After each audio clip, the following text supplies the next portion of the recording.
բարեկիցները 1.5 տարին են, բայց քան որ հունվարից շուտ են գնացել բանակ, 2 տարի է։ Ուզում եմ տեղեկացնել եւ հիշեցնել, ես եկեք ավելի չմեկնաբանեմ, միայն փորձեմ հիշեցնել, որ այդ օրենքի նախագծի քննարկման ժամանակ եւս այդ հարցը հարցադրումների ձևով եւ պատասխանների ձևով հնչել է եւ թող հանդիպել եք ծնողների հետ ու անձամբ ես չեմ հանդիպել եւ դրա մասին պարզաբանում տրվել է արդեն եւ խնդրում եմ որ ծնողները եւս այդ հարցով արդեն իսկ օրենքը ընդունված է եւ ներողություն շաբաթը մեկ լողանում պարոն Սարգսյան ձեր թիմակից Հայկ Սարգսյանն է ասում որ շաբաթ հենց նոր րոպեն առաջ Զորակոչի թիվ ես ինչքանով լսեցի Պարոն Սարգսյան անպատասխան մնաց իմ հարցը ինչու են զինվորները շաբաթը մեկ լողանում ինչպես քպական Հայկ Սարգսյանն է ասում Ես զինվորների լողանալու հարցով ի պաշտոնե չեմ զբաղվում ես չգիտեմ պարոն Սարգսյանը ես տեսեք ես պաշտպանության նախարարությունում համակարգման ոլորտներ կան ես տեղյակ չեմ որ զինվորը բայց դուք բացառում եք որ նման խնդիր կա Հարգարժան պարոն Կիրակոսյան ես հիմա տեղյակ չեմ ինչի մասին է խոսքը ես կարծում եմ որ չլողացած զինվոր մենք չունենք, եթե մեր զինվորներին դուք տեսնեք, ասում այդ ոլորտը ես չեմ համակարգում, դրանք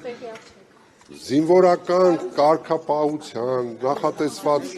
իրավակարգավորումներով լուծվող հարցեր են, բայց որևէ խնդիր այդ հարցով մինչև հիմա չի եղել, եթե կա հաշվի առնելով Ռուսաստանից հնչող սպառնալիքները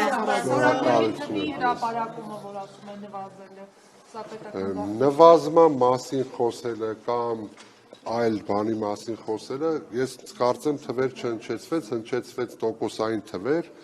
ես կարծում եմ, որ թվի։ Ռուսաստանից հնչող սպառնալիքների ֆոնին, արդյոք Հայաստանը քննարկում է հապկից վերջնականապես դուրս գալու քայլը։ Կարծում եմ այդ հարցի հասցեատերը ես չեմ։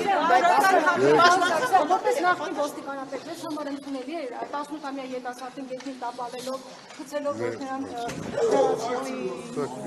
Ձեզ համար ընդունելի է։ Ես չգիտեմ ինչի մասին է խոսքը, բայց մի բան կարող եմ ասել, իրականում չեմ տեսել, չէ, բայց մի բան ասեմ, որ ես չգիտեմ ինչքանով է իրավաչափ գործողությունները, բայց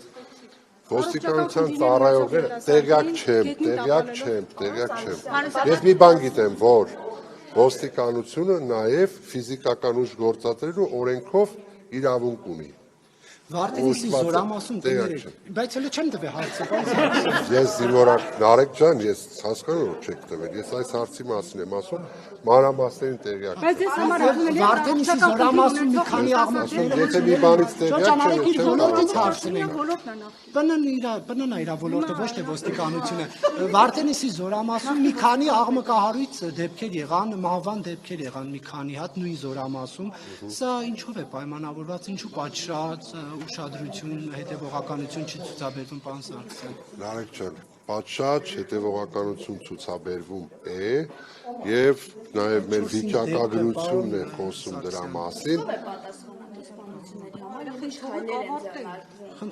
Նախ սպանություններ ասելը ուռճացված է, որովհետեւ 25 թվականին անգամ սպանություն չի եղել,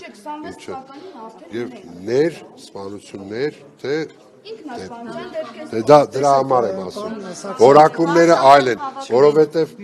մահվան դեպքը նաև զոհեր է ներկայացվում, բայց պարզում է, որ մարդը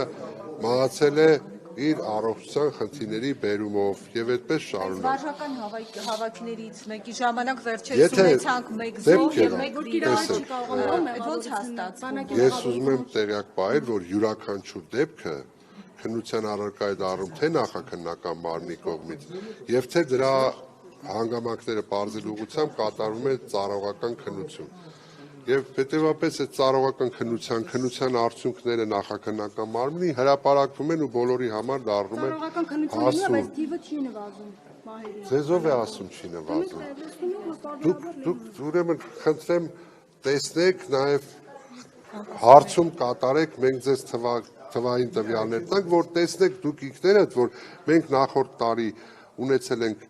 ընդամենը 30 մահվան դեպք, ես միգուցե 1-2-ով այսպես շեղում լինի, բայց կարծում ճշգրիտ է, որից ընդամենը 6-ն էր ծառայության բերումով, մյուսները մեր զինծառայողները իրենց բնակարաններում, իրենց չգիտեմ, կյանքի բայց այդ Վարդենի ասած դեպքով մի դեպքով հրամանատարն է կարծեմ կալանավը, մյուսով ծառայակիցը, այսինքն ներանձնային այդ խնդիրների հարցը չի լուծվում։ Եթե քչանում են դեպքերը, նշանակում է լուծվում են կամ առնվազն լուծման ճանապարհին ենք։ Եվ պետք է տեսնել նաև դրականը, որովհետև եթե մենք ունենք դեպքերի նվազում, դա խոսում է հենց կատարված աշխատանքների, որ եթե արկայի նույնիսկ մեկ դեպք, ապա այդ մեկ դեպքը նույնպես մտահոգիչ է։ Պարոն Սարգսյան, դուք երկու եք գրաված տարածքներում ադրբեջանցիները հաստատվում են ենթակառուցվածքներ։ Իհարկե, խնդրում եմ այդ առումով եւս հետևեք պաշտպանության նախարարության կլսեք ինձ։ Իմ հարցը ախր չեք լսում։ Ձեր հարցը ես լսել եմ քաղաքական ուժերի կողմից, հետո նաև լսել եմ պաշտպանության նախարարության մամուլի խոսնակի պրոֆեսիոնալ պարզաբանումը։ Խնդրում եմ դա հիմք ընդունեք, ոչ թե սիրողական։ Քարտեզ բոլորս էլ ունենք, իմ երեխաներն էլ, ձեր հարևաններն էլ, բոլորը քարտեզ կարող են ունենալ եւ այդ ՍՀՄ քարտեզները բան Սարգսյան, որոնք հիմք ընդունում այդտեղ